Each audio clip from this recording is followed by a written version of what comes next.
우리에게 주신 말씀은 마태복음 마지막 장 28장 16절로 20절까지 말씀입니다. 같이 읽습니다. 시작. 11 제자가 갈릴리에 가서 예수께서 지시하신 산에 이르러 예수를 배웁고 경배하나 아직도 의심하는 사람들이 있더라.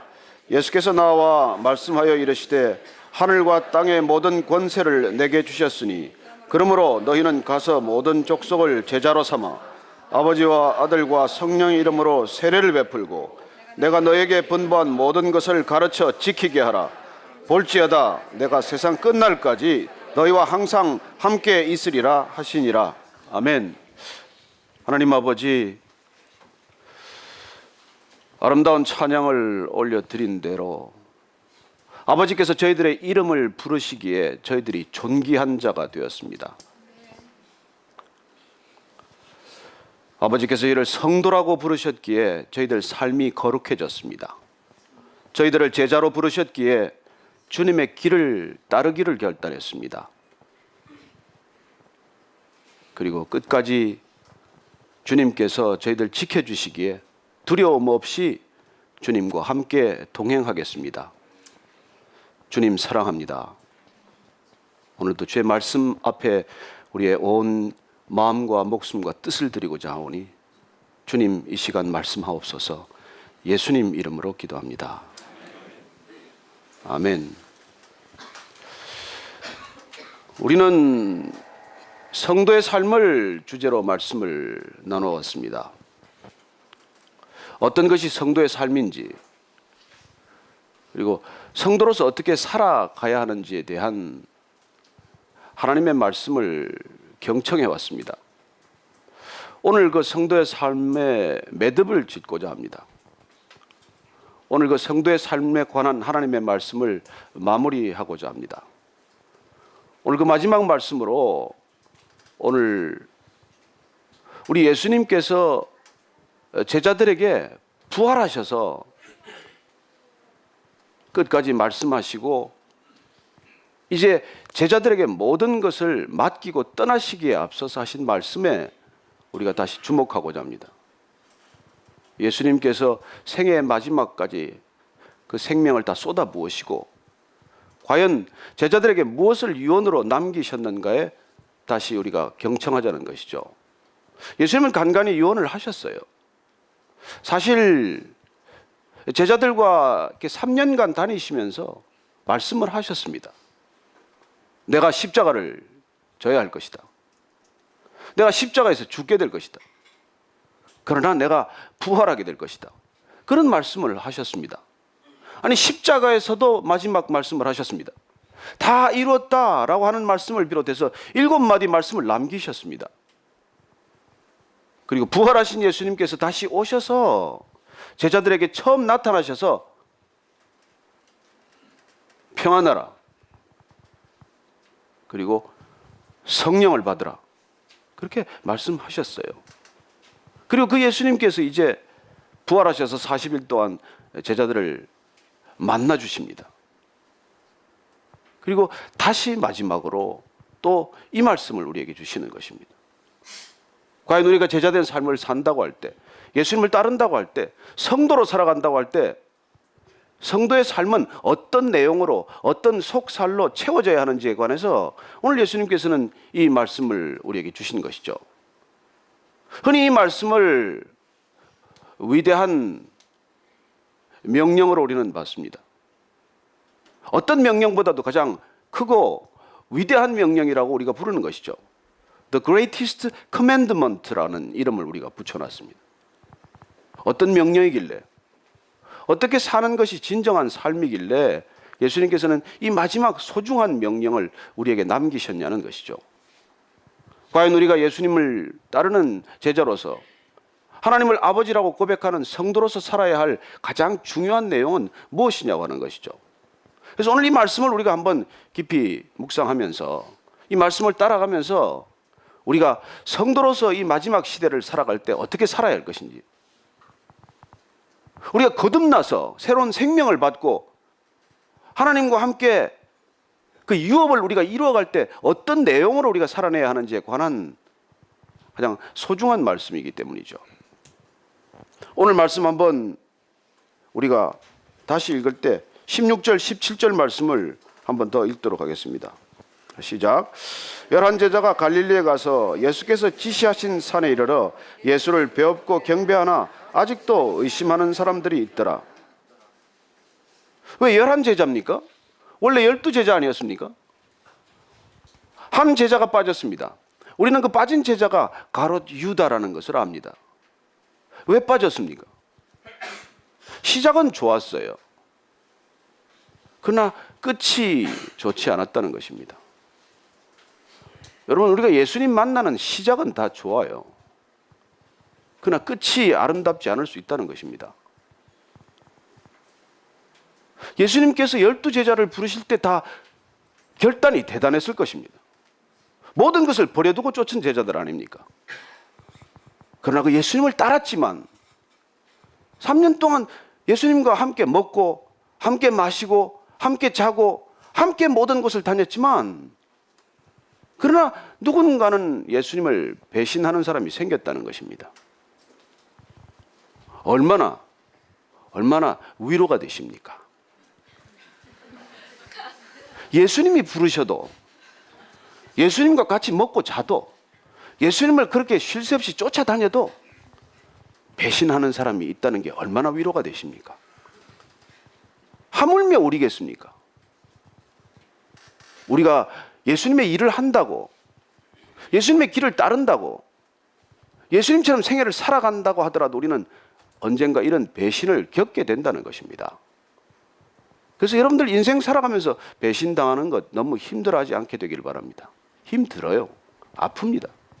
그러나 예수님도 사람을 사랑할 때, 제자를 부를 때 배신을 각오하고 부른다는 것입니다. 아니, 사실 보십시다. 가론 유다는 배신하고 스스로 목숨을 끊었을 뿐이에요. 어느 제자가 배신을 안 했습니까? 뭐 베드로나 유다나 50보 100보지요. 베드로도 배신하지 않았습니까? 예수님께서 이 배신에 관한 얘기를 마지막 만찬 때 하셨습니다. 너희들 가운데 누가 나를 팔리라. 누굽니까? 베드로는 저는 아니죠. 저는 절대 배신 안 할 것입니다. 저는 예수님이 죽으면 제 목숨으로라도 예수님 지키겠습니다. 그렇게 큰 소리 쳤지만 그게 되냐고요. 내 마음 같습니까? 마음이야 그런 마음이 되어 있죠.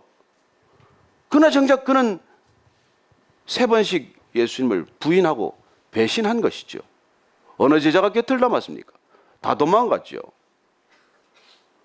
그러니 그 제자들이라는 게 죽은 가롯 유다를 포함해서 12명이 다 그저 그렇고 그런 사람들이라는 것입니다.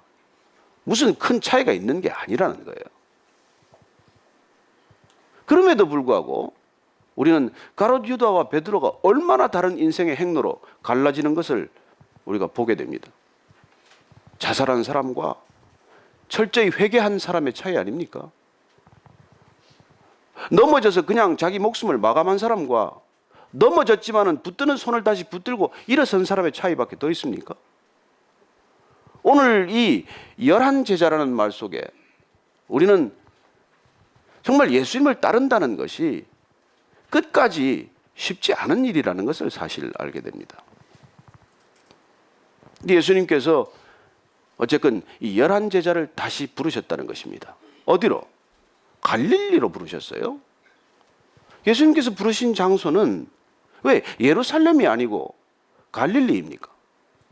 새로 무슨 제자들과 함께 일을 시작하려면 예루살렘에서 일을 시작해야 할 터인데 왜 예루살렘으로 제자를 부르지 않고 왜 갈릴리 그 자리로 다시 부르셨습니까? 제가 이렇게 묵상하다가 갈릴리로 부르신 이유가 있구나. 예루살렘은 실패한 자리예요. 배신한 자리입니다. 그러나 갈릴리는 예수님이 처음 제자들을 부르시고 시작한 자리예요. 예수님은 다시 갈릴리에서 시작하시는 것입니다. 여러분, 예수님은 다시 시작하는 데 갈등이 없어요. 넘어진 제자들이 일어서기에 가장 좋은 장소, 그건 다시 출발했던 장소로 돌아가는 것입니다. 저는 여러분들이 넘어질 때마다, 실패할 때마다 첫 번째 믿음의 자리로 돌아갈 수 있게 되기를 바랍니다. 여러분, 다시 일어서는 것 힘든 일 아닙니다. 다시 일어서는 것, 다시 시작하는 것 창피한 일 아니에요. 여러분, 다시 시작하는 게 뭐가 창피합니까? 다시 시작하는 것은 부끄러운 일도 아니거니와 늦은 일도 아니에요. 다시 시작하는 것은 절대로 늦은 시간이 아닙니다. 예수님을 만난다면 언제 어디서 만나든 그것보다도 더 소중한 일이 어디 있습니까? 예수님과 다시 시작할 수 있다면 그것보다 더 빠른 시간이 어디 있어요? 예수님을 제대로 다시 만날 수만 있다면 그것보다 더 소중한 경험이 어디 있습니까? 세상에 무슨 일을 그것과 바꿀 수 있습니까? 그러니 우리가 다시 믿음 생활을 하다가 넘어지고 실족하고 예수님을 배신하는 일이 있더라도 마치 제자들을 다시 그 갈릴리 첫 자리로 부르셨듯이 우리가 예수님을 만났던 바로 그 자리로 돌아가는 것이 우리 신앙의 소중한 자산이 되는 것이죠. 저는 여러분들이 넘어진다는 것을 너무 잘 알고 있습니다. 왜 알까요? 저도 넘어지니까. 그러나 우리가 주님께서 다시 갈릴리에서 이 제자들을 만나 주신다는 것입니다. 저는 이런 예수님이 너무 좋아요. 여러분, 그 예루살렘 십자가에 불러다 놓고 십자가 밑에서 한 놈씩 못을 박아가지고 니네들이 이걸 겪어봐야 이놈들이 이걸 안다. 여러분, 이렇게 대하면 얼마나 힘들겠습니까? 근데 갈릴리에서 오늘 이 제자들을 만나 주셨다는 것이죠. 더 위로가 되는 게 또 있어요. 17절을 보니까 예수를 배웁고 경배하나 아직도 의심하는 자들이 있대요. 여러분, 이해가 됩니까? 이 상황이 이해가 돼요? 부활하신 예수님께서 갈릴리에서 만나자고 그래서 만났는데 경배한다는 건 이제 엎드려 절을 한 거죠. 그래 놓고도 아직 의심한다는 거예요.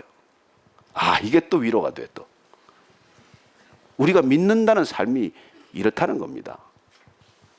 여러분들이 예배 드린다고 나와 있지만은 그 마음 가운데 의심이 있다는 거 예수님이 다 아신다는 거예요. 우리가 믿는다고 이렇게 큰 소리 치지만 우리 믿음은 까뒤집고 보면 의심투성이라는 걸 아신다는 거예요. 부활하신 예수님을 만나서 다시 예수님과 함께 갈릴리 그 언덕에 만났는데 어떻게 아직도 의심하냐는 거예요. 도대체 이 제자들은 어떤 제자들입니까? 근데 이런 제자들한테 뭘 맡긴다는 거예요. 그래서 제가 예수님의 믿음이 엄청 좋다는 걸 알게 되었어요. 저 같으면 이런 사람들을 믿겠습니까? 이런 사람들하고 일 계속 하겠습니까? 이 사람들을 동역자라고 부르시겠어요? 근데 예수님은 이들을 제자로 다시 이렇게 세우신다는 것입니다. 왜요? 예수님께서는 우리 안에 있는 믿음을 기준으로 믿음을 평가하지 않기 때문이에요. 우리의 자질과 능력을 가지고 제자 삼지 않기 때문입니다. 예수님은 예수님 당신 안에 있는 능력과 믿음으로 우리를 부르시고 우리를 세우시고 우리를 제자 삼으신다는 것입니다. 이게 복음이에요. 이게 구원이에요. 우리의 자격과 우리의 조건과 우리의 능력을 따지면 하나도 구원받을 일도 없고 제자로 부를 일도 없고 제자라고 함께 동역할 일도 없을 것입니다. 그러나 예수님은 우리 안에 있는 능력을 보는 것이 아니고 우리 안에 있는 그 하찮은 알량한 것들을 근거로 삼지 않으시고 예수님 당신 자신 안에 있는 모든 것들을 근거로 우리를 구원하시고 우리를 사랑하시고 우리를 제자로 부르신다는 것입니다. 여러분, 이게 굿뉴스예요. 여러분을 의지해서 부르는 것이 아니고 여러분을 근거로 해서 제자 삼는 것이 아니고 예수님 당신 자신을 근거로 해서 제자 삼는다는 것, 이게 복음의 본질이라는 것입니다. 이게 구원의 시작이라는 거예요. 그래서 우리 자신으로 돌아가는 이 못된 알량한 버릇, 뭔가 일이 좀 풀리기만 하면 다시 내가 나를 의지하는 버릇, 그리고 어느 순간 내가 뭔가를 좀 했겠거니 하는 이 교만이 싹 트는 걸 예수님께서는 싹을 잘르라고 말씀하시는 것이에요. 그렇게 돌아가는 삶을 바리새인의 삶이라고 합니다. 아무 조건 없이, 아무 능력 없이, 아무 까닭 없이 구원받았는데 그걸 깜빡 잊어버리고 다시 내 행동과 내 선행과 내가 무언가 쌓은 업적을 기준으로 들이밀 때 우리는 한순간에 다시 바리새인으로 돌아가는 삶을 경험하는 것이죠. 예수님께서는 이 제자들이 아직도 의심하고 있다는 걸 아시지만 그렇게 여전히 의심하고 있는 제자들을 용납하십니다. 여전히 받아들이십니다. 저는 여러분들이 이 복음에 늘 감동할 수 있게 되기를 바랍니다. 이게 감동이 돼야 돼요. 여러분, 우리 자녀들이 뭐 대단합니까?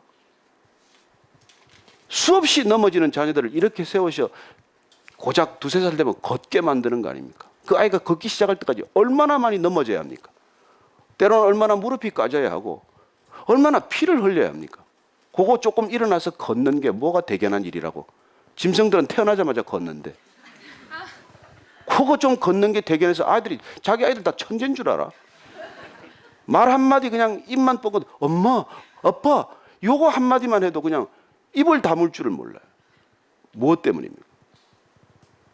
그래요. 그 아이들은 또 계속해서 넘어질 것입니다.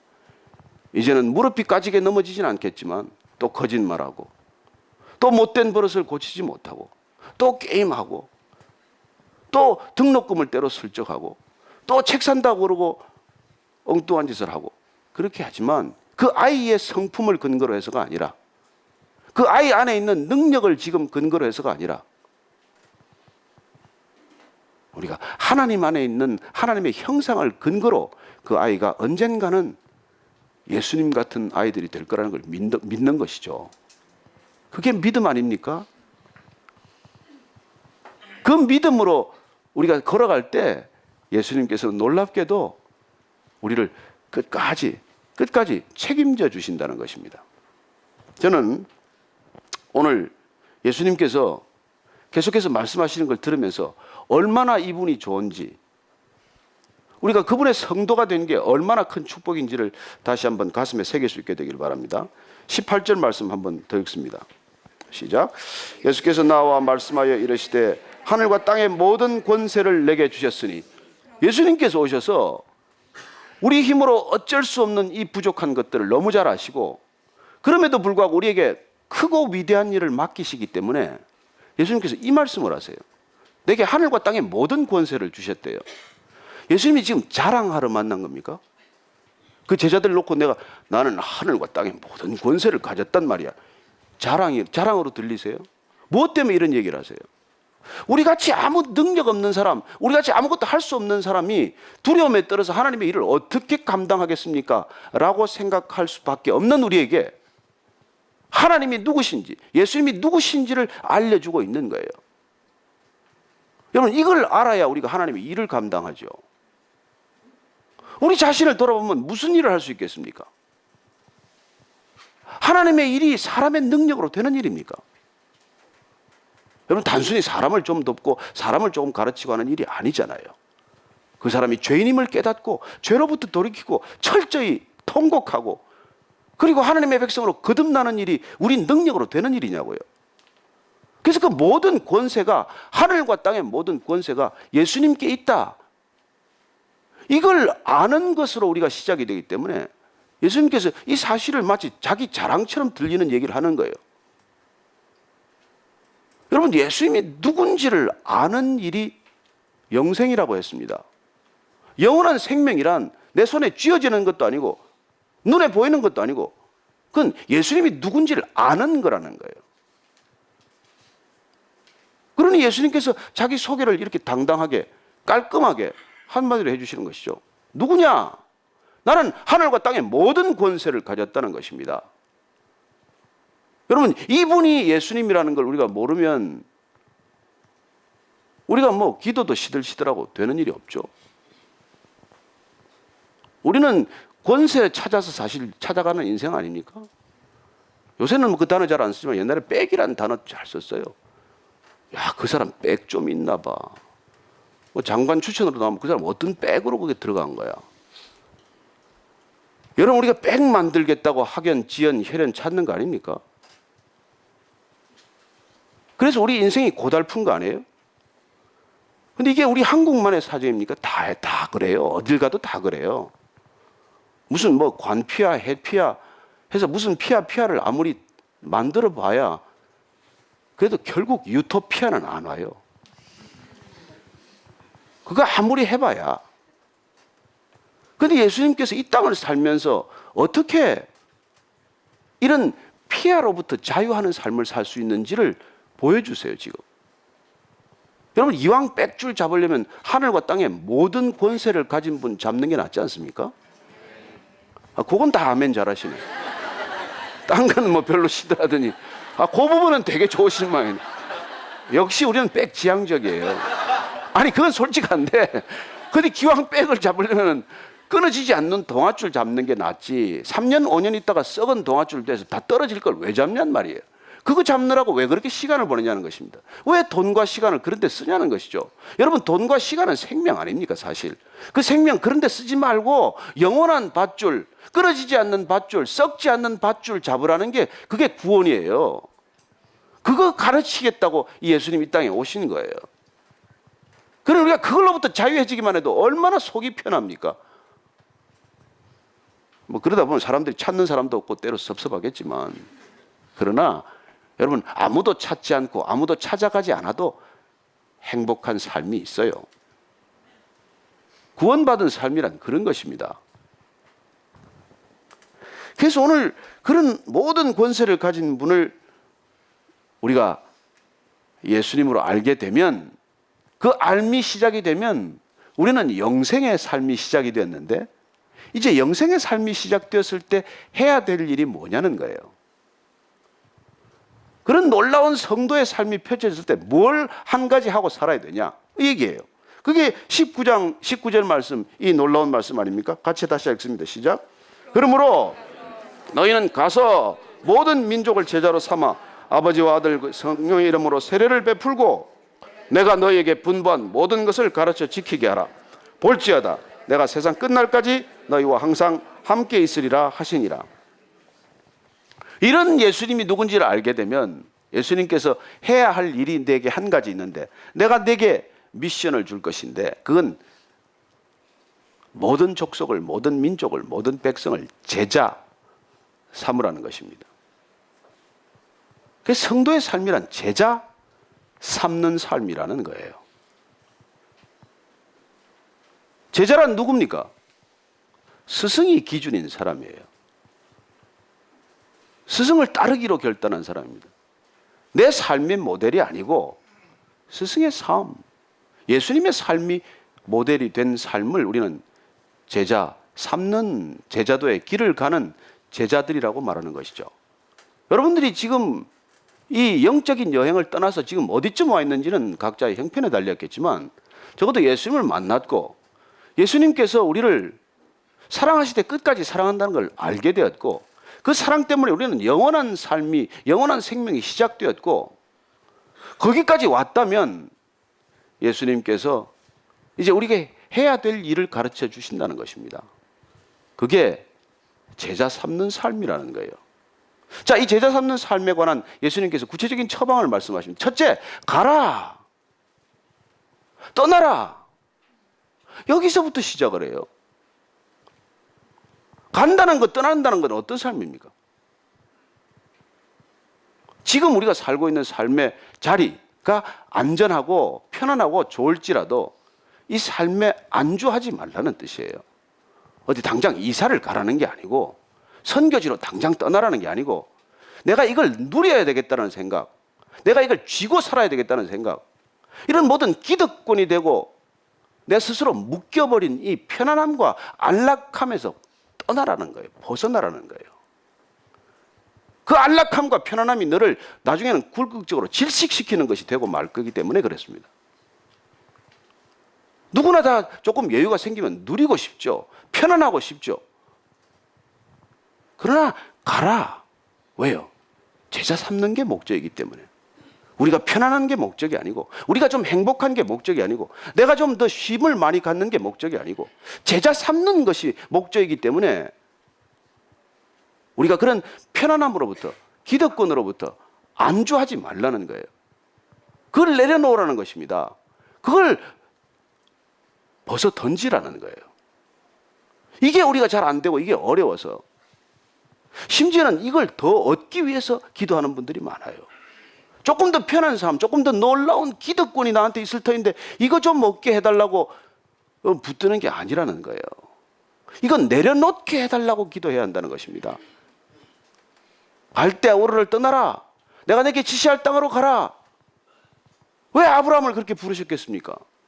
익숙한 것들과 결별하라. 내 아비 친척집을 떠나라. 이게 다 뭐예요? 여러분들이 지금까지 주신 이 놀라운 축복들에 더 이상 안주하는 삶이 되면 제자 삼는 삶은 끝이에요.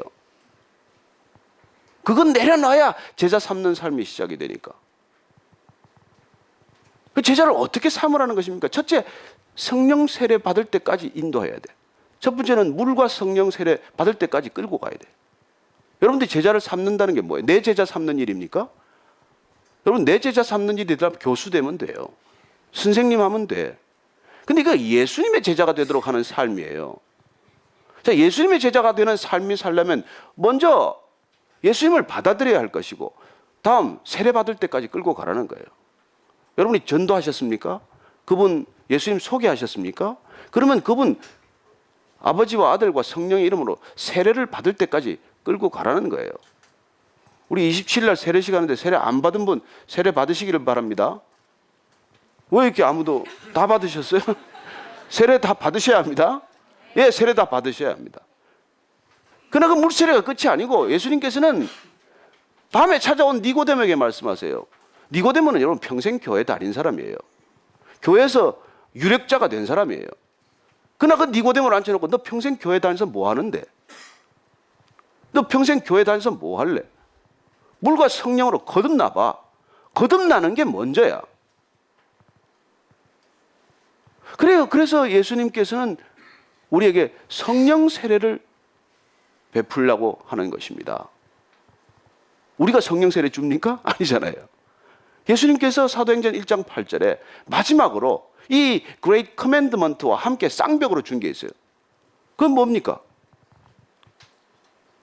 너희가 성령을 받으면 너희가 권능을 받고 예루살렘과 온 유다와 사마리아와 땅끝까지 이르러 내 증인이 될 것이다. 그러니 몇 날이 먼때어 성령을 받을 거니까 그때는 예루살렘을 떠나지 말아라. 예루살렘으로 제자들이 다 올라왔어요. 마가의 다락방에서 기도합니다. 열흘간 죽도록 기도하는 거예요. 그래서 성령 세례가 임했어요. 그래서 물세례와 성령 세례를 받은 제자들이 온전히 변해서 방 안에 더 이상 두려워하고 숨어있는 존재가 아니라 떨치고 나가는 존재, 뛰어나가는 존재, 나가서 마음껏 증언을 펼쳐내는 존재로 변한 것 아닙니까? 그래서 제자의 삶이란 어디서 시작이 되고 어디서 매듭이 지어지느냐는 것이죠. 그래, 오늘 예수님께서 너희들이 제자로 삼을 때, 내 제자를 만들어줄 때 우선 세례받도록 인도해야 돼요. 예? 그리고 내가 너희에게 분부한 모든 것을 가르쳐 지키게 하라. 가르쳐 지키게 하라. 우리 힘으로 못 지키기 때문에 성령 세례를 받도록 우리가 다시 힘을 쏟을 것이고, 그리고 나서 예수님께서는 한 가지 약속을 덧붙여 주십니다. 이 모든 일들을 너희가 감당할 때 내가 너희와 항상 함께 있을 것이라는 거예요. 우리가 할 수 있는 일이 사실 없다는 것이죠. 우리가 할 수 있는 일은 무엇입니까? 예수님이 부르실 때 예스 하고 대답하는 것이고 순종하는 것이고 따르기로 결단하는 것입니다.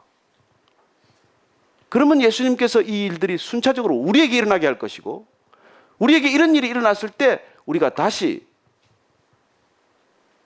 예수님 모르는 사람들, 하나님 거부하는 사람들한테 제자 삼는 일에 시작이 될 거라는 것입니다. 여러분들을 통해서 어떤 제자가 생겼습니까? 우리 교회의 목적은, 성도의 목적은, 성도의 삶의 궁극적인 열매는 여러분들을 통해서 생겨난 예수님의 제자가 될 것입니다. 저는 여러분들이 날마다 그 제자를 얻기 위해서 살아가는 존재라고 믿습니다. 예수님께서 이 일을 위해서 우리를 부르셨고 이 일을 위해서 우리에게 하늘과 땅의 모든 권세를 우리에게 다시 위임할 것이고 돈을 만드는 기적이 아니고 반드시 병을 낫게 하는 기적이 아니고 예수님께서 제자를 만들기 위한 이 놀라운 권리와 그리고 책임이 우리에게 있음을 말씀하시는 것이죠. 여러분 얼마나 감사한 일입니까? 감사한 얼굴이 아니네.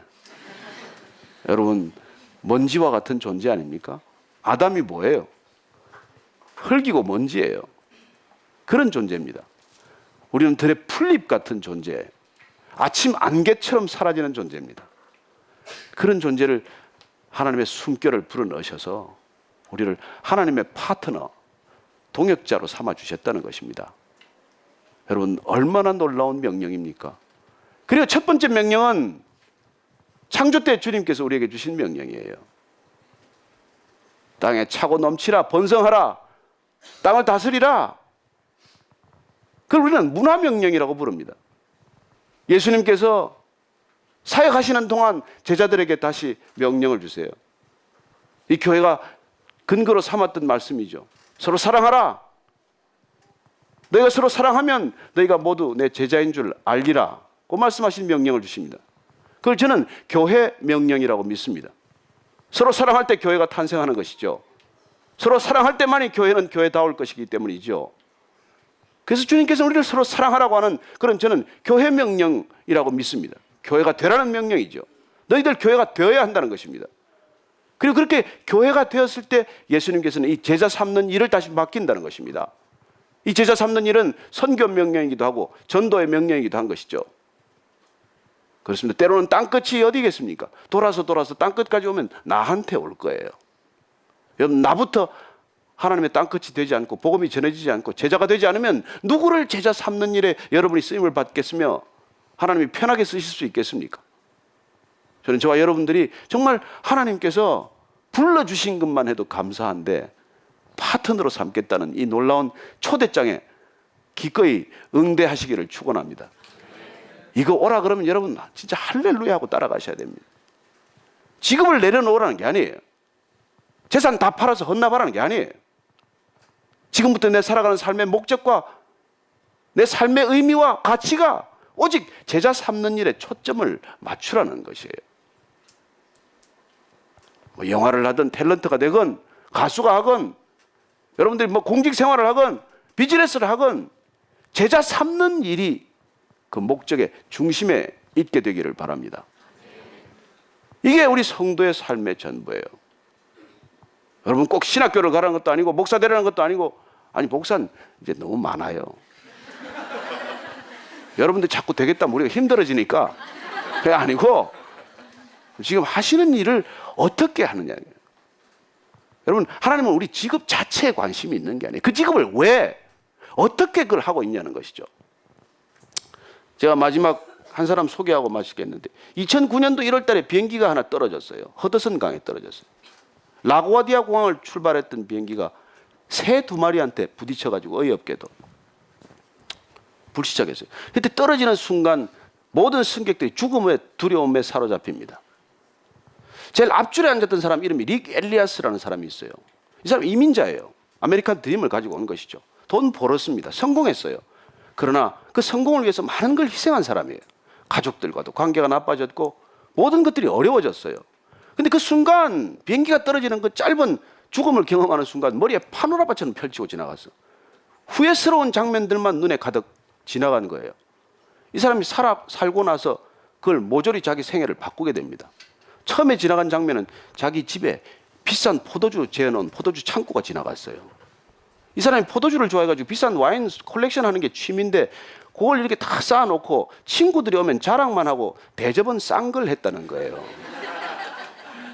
근데 그 순간에 가만 생각하니까 이거 아끼다가 이거 큰일 나겠다는 생각이 들어서 비행기를 내리고 나서 무사히 구조되고 나서 이걸 다 친구들한테 대접하기로 결정했다는 것입니다. 두 번째는 내가 친구들하고 옳고 그름을 시비하지 않겠다고 결정을 했어요. 가족들과 친구들과 이 짧은 시간에 죽음을 경험하고 나서 그 사람은 인생을 누구와 시비하는 데 보내지 않겠다고 결정을 한 것입니다. 세 번째로 그는 죽어도 내가 하고 싶은 일을 미루지 않겠다고 결정을 했어요. 여러분, 죽은 것도 아닙니다. 죽음의 두려움이 잠깐 왔을 때 그는 인생이 이렇게 모든 것이 바뀌었어요. 지난 2달 동안 이건희 회장의 건강이 문제가 됐습니다. 그 많은 돈 두신 분이 어떻게 되려나. 그리고 우리는 죽음 앞에서 사실 모든 게 정리가 돼요. 복잡한 것들 다 순식간에 정리가 돼요. 크리스찬이란 누굽니까? 성도란 누구예요? 죽음 앞에서 모든 게 정리된 사람이에요. 아니, 우리는 죽어본 사람이에요. 우리는 십자가에서 미리 죽어본 죽음을 경험한 사람들이에요. 그렇다면 우리 인생의 모든 우선순위나 가치가 싹 정리가 돼야 되지 않겠습니까? 그 얘기를 예수님께서 지금 하시는 거예요. 모든 정리가 끝났다면 너희는 가서 모든 족속으로 제자를 삼아 아버지와 아들과 성령 이름으로 세례를 주고 내가 내게 분부한 모든 것을 가르쳐 지키게 해라. 이게 내 삶의 전부라는 거예요.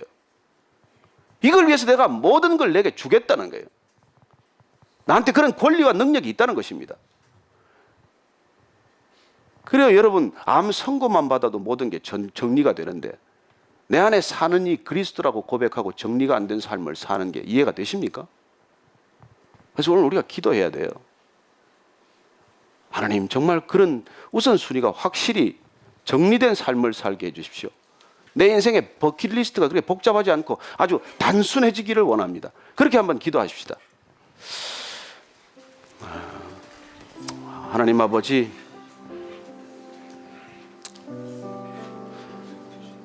정말 알고 보면 생명이라는 시간 짧습니다. 잠깐 머물렀다 가는 시간이고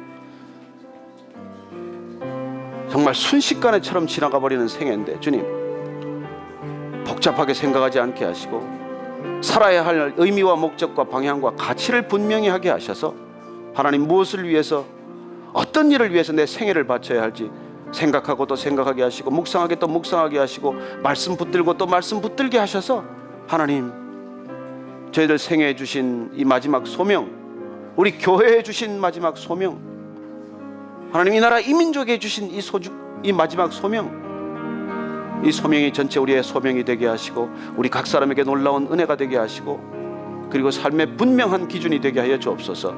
하나님, 우리 성도들 살아가는 삶의 자리자리마다 복음이 전해지는 자리가 되게 하시고 생명의 뉴스가 전해지는 자리가 되게 하시고 그리고 주님께로 부르심을 전달하는 놀라운 메신저의 자리가 되게 하여 주옵소서.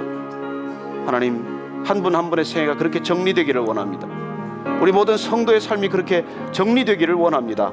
주님, 우리를 부르셨사오니 갈등이 없게 하여 주옵소서. 이제 의심이 사라지게 하여 주옵소서. 빛 가운데로 걸어가게 하여 주옵소서. 소금처럼 녹아지게 하여 주옵소서. 하나님, 베이직교회 모든 성도가 그렇게 살아갈 때 이 땅이 변할 줄로 믿습니다. 이 땅 가운데 진정한 하나님 나라가 임할 것을 믿습니다. 주님, 우리를 사용하여 주옵소서. 우리 각 사람을 모두 사용하여 주옵소서. 우리를 그렇게 써 주시옵소서. 주님, 하나님 아버지, 저희들을 성도라고 불러주셔서 감사합니다. 성도로 대접해 주셔서 감사합니다. 성도 같지 않은 삶을 살 때가 많지만 그러나 주님께서 우리를 고아처럼 버려두지 않고 우리가 배신할 때마다 우리를 버리지 않고 마치 실패한 베드로를 다시 갈릴리에서 3번씩이나 내가 나를 사랑하느냐, 내 양을 치라, 그렇게 회복시키셨듯이 우리에게는 3번만이 아니라 30번씩, 아니 3번씩 30번씩이라도 우리를 다시 이렇게 세우시고 괜찮다, 괜찮다, 잘할 수 있다, 이렇게 위로하시는 주님의 음성을 듣게 하셔서 감사합니다. 하나님, 주님께서 우리를 제자 삼는 삶으로 초청하셨사오니, 먼저 우리를 제자로 부르셨사오니 주님, 우리가 어디를 가든 무엇을 하건 우리 생애 전체가 주님의 제자를 삼아드리는 놀라운 축복의 생애 되게 하여 주옵소서. 감사하옵고 예수님 이름으로 기도합니다. 아멘.